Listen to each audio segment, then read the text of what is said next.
Buongiorno, buongiorno. Ayan, magbe-break muna tayo.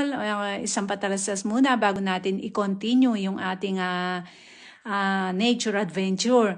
So, nadaanan ko kasi sa Domo itong advertisement. Napakaganda at napaka-cute, napaka-unique ng kanilang way of selling. Dahil nilagay nila sa isang salamin, usually mga mannequin or damit ang nilalagay dito.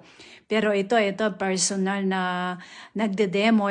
Ang kapeli ng modelo ay napakakapal, napakaganda at napakaganda rin ng kanyang mukha. Tignan nyo naman. So ang bawat dumadaan ay napapalingon talaga at hindi pwedeng hindi ka mapalingon. Ayun, may nagtanong, nagsisenyas lang dahil hindi naririnig. Ayan, tignan nyo sa kahabaan ng domo ito sa may side. Nero ang hair niya, hindi siya blondie. Tignan nyo, napakaganda.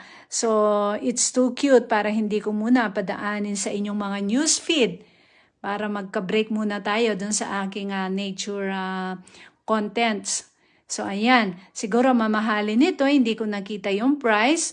Hindi ko rin matanong itong nagde-demo dahil hindi ka naririnig. So yan, ang GHD Dreamland ay tungkol lahat sa pagpapaganda sa hair. Ayan, to all my viewers, God bless you. Thank you for watching. Grazie mille. Ciao, ciao!